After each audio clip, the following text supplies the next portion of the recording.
राजस्थान में 199 सीटों पर मतदान हो चुका है और 3 दिसंबर को राजस्थान के नतीजे आने तय है। राजनीतिक विश्लेषक और राजनेता इस समय अपनी अपनी पार्टियों की सरकार बनने के दावे कर रहे हैं, लेकिन राजस्थान के पिछले 25 साल के इतिहास पर गौर किया जाए तो राजस्थान में हर 5 साल बाद सत्ता परिवर्तन की परंपरा रही है। 1998 के बाद से हर 5 साल में बीजेपी और कांग्रेस की सरकारें बारी बारी से बनती रही है, एक बार बीजेपी और एक बार कांग्रेस।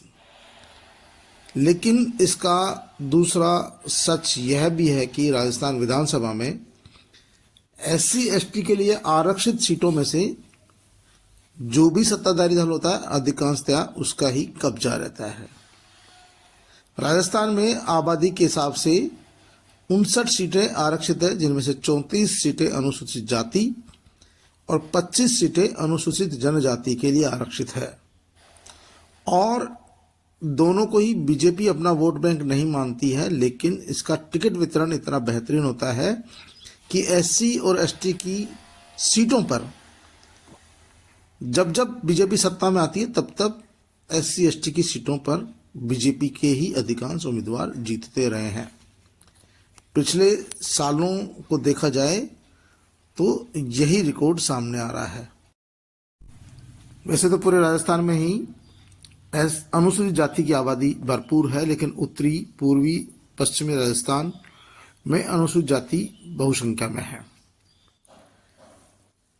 पूर्वी राजस्थान और उत्तरी राजस्थान में अनुसूचित जाति की जो सीटें हैं उन पर जब जब भी जिस पार्टी की सत्ता रहती है अधिकांश सीटें वही जीतती है। राजस्थान का केवल उदयपुर, डूंगरपुर, बांसवाड़ा जिला ही ऐसा है जहां एससी के लोग कम हैं, लेकिन इन जिलों में भी अनुसूचित जाति के लोगों की संख्या के हिसाब से 2 सीटें आरक्षित है। मेवाड़ की कुल 28 सीटों में से 17 सीटें आरक्षित है। इलाके में बीजेपी और कांग्रेस के बीच हमेशा कड़ी टक्कर रहती है, लेकिन एससी एसटी की सीटों को, खासतौर पर एससी की सीटों को मायावती की बसपा और अब आजाद समाज पार्टी भी प्रभावित करेगी। वहीं एसटी की सीटों को बीटीपी, बाप पार्टी प्रभावित करेगी। कांग्रेस दोनों ही वर्गों को अपना वोट बैंक मानकर चलती है, लेकिन जब जब सत्ता में आती है तो सबसे ज्यादा उपेक्षा एससी एसटी और माइनॉरिटी की ही होती है। इसलिए जब सत्ता परिवर्तित होती है तो एससी एसटी के लोग खुलकर सरकार के खिलाफ मतदान करते हैं और वो पिछले 5 साल की पूरी भड़ास निकाल देते हैं और सत्ता में भाजपा आ जाती है। जब जब भी एससी एसटी की सीटें ज्यादा जीती है भारतीय जनता पार्टी की सरकार बनी है। अब तक का रिकॉर्ड तो यही कहता है।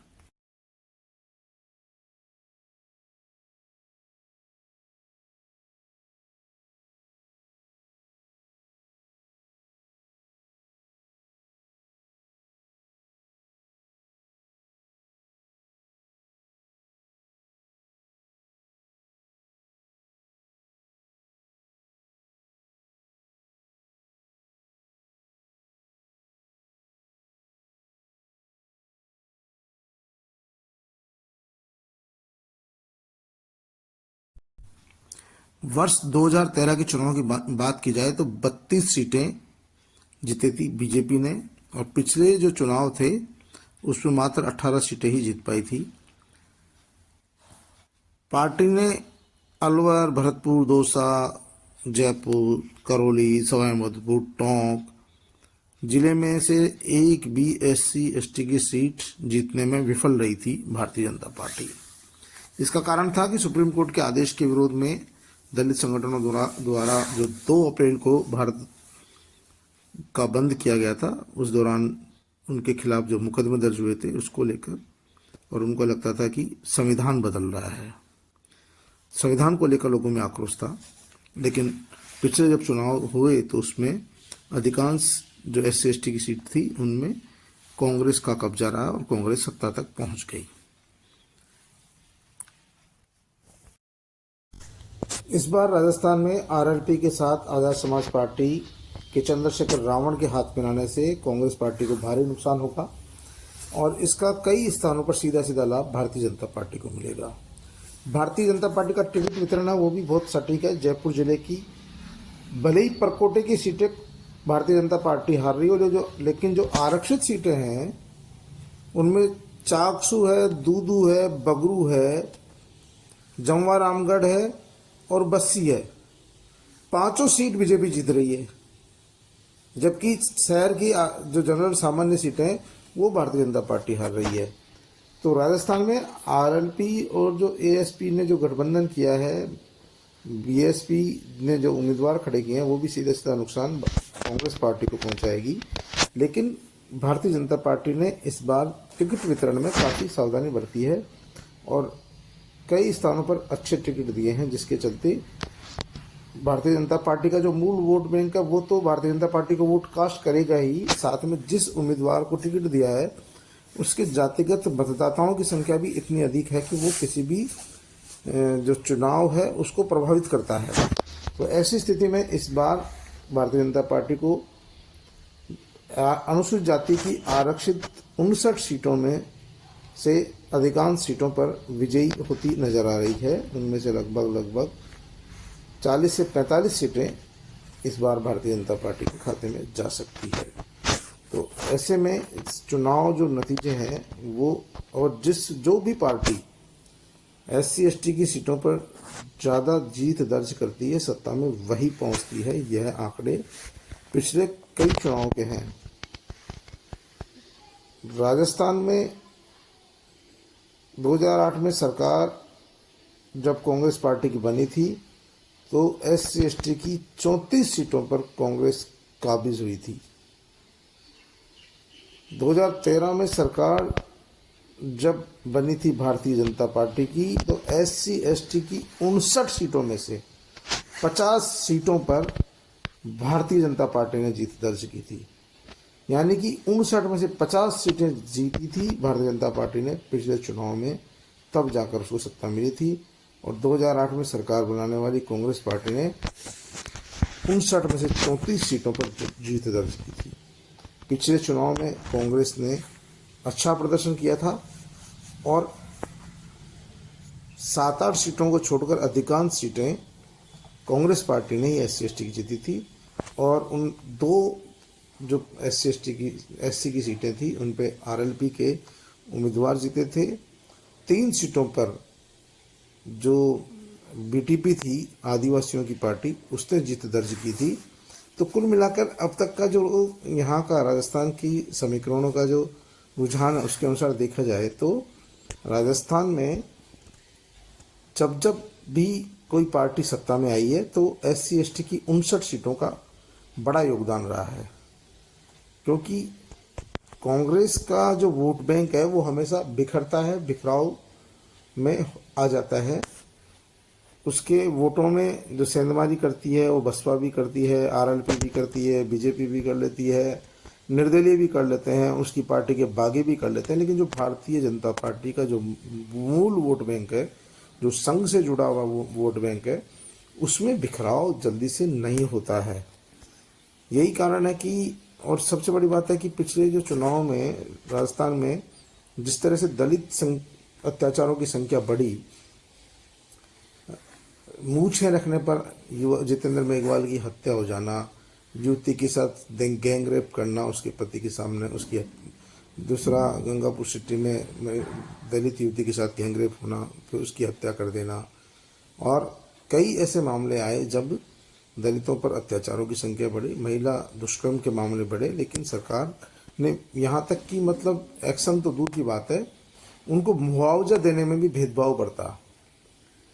अनुसूचित जाति के इतने विधायक, अनुसूचित जनजाति के इतने विधायक जीतने के बाद भी जब उन्हें देने की बारी आती है तब कांग्रेस पार्टी हाथ पीछे खींच लेती है।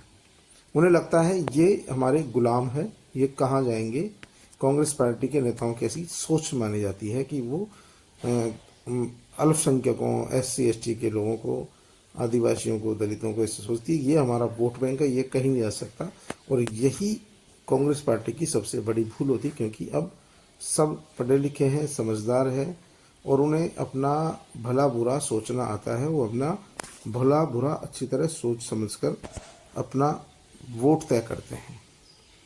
पूरे 5 साल में लगातार लोगों ने, SC/ST के लोगों ने, माइनॉरिटी के लोगों ने लगातार सरकार के खिलाफ शिकायतें की। बोर्ड को संवैधानिक दर्जा, आज तक जो अनुसूचित जाति आयोग का बोर्ड बना हुआ है उसको संवैधानिक दर्जा नहीं है। समाज कल्याण बोर्ड में सामान्य वर्ग को अध्यक्ष बनाया जाता है, उसका लाभ SC/ST के लोगों को नहीं मिलता। जब सामान्य वर्ग का अध्यक्ष होता है तो SC/ST के लोग वहाँ जाते ही नहीं है। तो आखिरकार फिर कांग्रेस सरकार में जब वोट लेने की बारी आए तो SC/ST के लोग, माइनॉरिटी के लोग और देने की बारी आए तो दूसरे लोग, तो कहीं ना कहीं इन तमाम चीज़ों का भी असर इन चुनाव में देखा जाएगा। और क्योंकि उन्हें लगता है कि चलो भारतीय जनता पार्टी तो उन्हें अपना वोट बैंक मानती ही नहीं है, तो कम से कम वो उनको वोट देकर जब सत्ता में भेजते हैं तो फिर भारतीय जनता पार्टी उनको कुछ तो काम करती है। और इन चुनाव में इस बार आप फिर देखेंगे कि जो भी पार्टी सत्ता में रहेगी वो SC/ST की सीटों के दम पर सत्ता में पहुंचेगी, क्योंकि 59 सीटों में से इस बार भी 40 सीटें लगभग जो है सत्ताधारी जो पार्टी रहेगी, जो भी सत्ता में आएगी वो जीत कर जाने वाली है। क्योंकि लोगों में बड़ी नाराज़गी है और ख़ासतौर पर अनुसूचित जाति वर्ग में कांग्रेस पार्टी को लेकर कि उन्होंने उनके लोगों के, क्योंकि कांग्रेस सरकार में कई सालों बाद में दूल्हों को घोड़ी से उतारने के प्रकरण सामने आए, दूल्हों के साथ मारपीट के मामले सामने आए, मंदिरों में प्रवेश करने पर मारपिटाई के सामने आए, मूछें रखने पर मार दिया गया और सामूहिक गैंगरेप के मामले सामने आए, घर जला दिए गए और उनके साथ कई तरह के दुर्व्यवहार के मामले सामने आए। लेकिन सरकार और सरकार के मुखिया की जो जुबान पर ताला लगा हुआ था उससे लोगों में अंदर ही अंदर आक्रोश था और ये आक्रोश कहीं न कहीं मतों के माध्यम से जरूर आपको परिलक्षित दिखेगा। हालांकि इस जो आक्रोश को कहीं न कहीं जो चंद्रशेखर आज़ाद है उसकी पार्टी भी ले जाएगी, लेकिन फिर भी क्योंकि SC के लोग काफ़ी और अनुसूचित जनजाति के लोग काफ़ी समझदार हैं, वो हमेशा सत्ता के साथ ही रहते हैं, तो इस बार का जो उनका रुझान है वो भी साफ है। हालांकि RLP और ASP दोनों मिलकर काफ़ी नुकसान को कांग्रेस पार्टी को करेंगे, लेकिन इसकी खुद जिम्मेदार कांग्रेस पार्टी के नेता और उनके जिम्मेदार हैं। और चुनाव से पहले उनके नेताओं के ऐसे ऐसे ऑडियो वीडियो वायरल हुए हैं जिसमें वो अनुसूचित जाति जनजाति और माइनॉरिटी के लोगों को सिर्फ अपना गुलाम समझते हैं। उनका मानना है कि ये लोग तो हमें वोट देंगे ही। जब नेताओं की सोच ये हो कि हमें वोट देंगे ही, तब इसके नतीजे भयंकर ही खतरनाक होते हैं। और पिछले चुनावों के जो आंकड़े देखे जा रहे हैं उसके अनुसार साफ है कि राजस्थान में जब जब कांग्रेस पार्टी से अनुसूचित जाति जनजाति का मतदाता छिटका है, क्योंकि यही मतदाता जो है कांग्रेस पार्टी का मूल वोट बैंक माना जाता है, क्योंकि माइनॉरिटी का वोट बैंक तो नहीं छिटकता है, वो फिर भी बीजेपी के साथ नहीं जाता है, कांग्रेस के साथ ही रहता है। लेकिन अनुसूचित जाति और अनुसूचित जनजाति का मतदाता कांग्रेस से छिटक जाता है जब जब उसे लगता है कि उसकी अनदेखी हुई है, उसकी सुनवाई नहीं हुई है, उसके साथ दुर्भावना हुई है, उसके लोगों के साथ अन्याय हुआ है और कांग्रेस पार्टी उन्हें सिर्फ इस्तेमाल कर रही है, तो वो पलटवार करते हैं और उसका जो खामियाजा है वो कांग्रेस को जरूर भुगतना पड़ता है। कांग्रेस के नेताओं को भी सोचना होगा और जब चुनाव नतीजे आएंगे तो ये मेरी बात आप ध्यान रखिएगा, SC/ST की जो सीटें हैं 59 सीटें तो आरक्षित है, 8 सीटें अनुसूचित जनजाति के जो नेता है वो अपने दम पर जीत कर आते हैं, 7-8 सीटें। एक सीट जैसलमेर में अनुसूचित जाति को सामान्य वर्ग की सीट पर टिकट दिया जाता है, 1-2 सीट कोशिश SC के लोग भी सामान्य सीटों पर चुनाव लड़कर जीतने की कोशिश करते हैं, लेकिन आज तक सफलता नहीं मिली है। पिछली बार जैसलमेर से जरूर कांग्रेस पार्टी ने एक सामान्य सीट पर SC के व्यक्ति को टिकट दिया और वो जीत कर आया था, लेकिन अनुसूचित जाति के लोग सामान्य सीटों से कई सीटों पर जीत दर्ज करके आए हैं। तो ये 59 ने लगभग 67-68 की संख्या इनकी बैठती है। तो जो भी पार्टी सत्ता में आएगी अनुसूचित जाति जनजाति की भूमिका महत्वपूर्ण होगी। अब देखना यह है कि क्या भारतीय जनता पार्टी यदि सत्ता में आती है और वो भी कांग्रेस की तरह इन वर्गों के साथ व्यवहार करेगी, तो फिर आने वाले समय में, क्योंकि जैसा पिछले चुनाव में देखा गया था, पिछली बार कांग्रेस सत्ता में आई क्योंकि SC/ST की अधिकांश सीटों पर कांग्रेस ने जीत दर्ज की थी। उससे पहले 2013 में बीजेपी सत्ता में आई तो 59 में से 50 सीटों पर SC/ST बीजेपी जीत कर आई। तो ये ट्रेंड आपको देखना पड़ेगा, इस ट्रेंड को समझना होगा और नेताओं को समझना होगा कि जो पार्टियां जो आरक्षित वर्ग के लोगों को वोट बैंक समझती है वो भूल नहीं करें, क्योंकि उन्हें उनका अधिकार दें, उनका मान सम्मान करें। और भारतीय जनता पार्टी का भी जो सामान्य वर्ग मूल वोट बैंक है, उनमें भी इस बात को लेकर नाराजगी आती है कि उनकी भी अनदेखी की जाती है। तो कहीं न कहीं पार्टियों को सोचना होगा, तय करना होगा, लेकिन ये तय मानकर चलिएगा कि जो आने वाली सरकार है 3 दिसंबर के जो नतीजे होंगे उसमें SC/ST की जो सीटें, जितनी ज़्यादा सीटें जीत कर आएगी, जिस भी पार्टी की जीत कर आएगी, तय मानिएगा सरकार उसी पार्टी की बनेगी, क्योंकि अब तक का ट्रेंड यही कहता है। और ट्रेंड यही कहता है कि जब जब SC/ST ने अपना रुख बदला है, सरकार का रुख भी उधर ही बदल जाता है।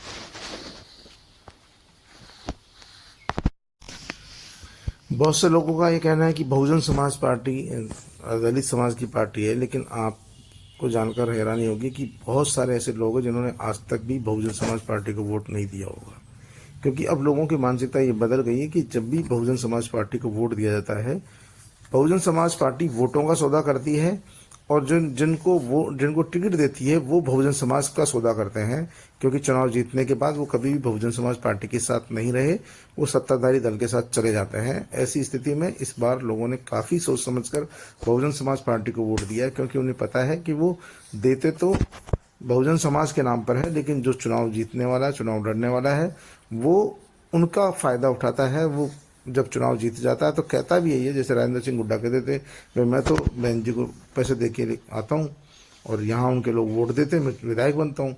तो जाहिर सी बात है कि अब बसपा के प्रति भी काफ़ी मोहभंग हो गया है और अब जो अनुसूचित जाति के लोग हैं उनमें उतना उत्साह नहीं है। रही बात अनुसूचित जनजाति की, जो बाप पार्टी बनी है, बाप पार्टी भी 2 से 3 सीटों पर ही चुनाव दर्ज करेगी, अधिकांश सीटों पर वो वोट ही खराब कर सकती है। क्योंकि वहाँ भी ये लोगों को लगता है कि कहीं कहीं हमारे नाम का दुरुपयोग हो रहा है। जिस तरह से बहुजन समाज पार्टी अनुसूचित जाति के वोटों का सौदा करती है, टिकट किसी को, आज तक पिछले 40 साल का इतिहास है, जब से राजस्थान में चुनाव लड़ रही है बहुजन समाज पार्टी, एक बार भी कोई अनुसूचित जाति वर्ग का व्यक्ति चुनाव नहीं जीत कर आया किसी भी सीट पर। क्या कारण है कि बहुजन समाज पार्टी के वोटों पर दूसरे तो राज करते हैं, लेकिन अनुसूचित जाति वर्ग का व्यक्ति क्यों नहीं चुनाव जीत पाया? न तो आरक्षित सीट पर जीत दर्ज कर पाया और न ही कभी किसी सामान्य सीट पर जीत दर्ज कर पाया। तो ऐसी स्थिति में ये कहना उचित नहीं होगा कि बहुजन समाज पार्टी बहुत ज़्यादा नुकसान अनुसूचित जाति वर्ग के वोटों में करती है। लेकिन यह तय मानकर चलिए कि राजस्थान में जो आने वाली सरकार है वो बिना अनुसूचित जाति जनजाति की सीटों के बिना, उनके विधायकों के बिना नहीं बन पाएगी। क्योंकि पिछले 25 साल का जो ट्रेड रिकॉर्ड सामने आ रहा है उसमें यह है कि जब जब SC/ST की ज़्यादा सीटें जो भी पार्टी जीत कर आई है, सरकार उसी पार्टी की बनी है। अब इन पार्टियों को तय करना है कि वो आने वाले समय में इन वर्गों के साथ किस तरह का व्यवहार करते हैं, या फिर उन्हें फिर अगली बार सत्ता बदलने के लिए फिर सोचना पड़ेगा। क्योंकि जब जब भी उनके साथ अन्याय होता है, नेक्स्ट चुनाव में वो सत्ता बदल देते हैं।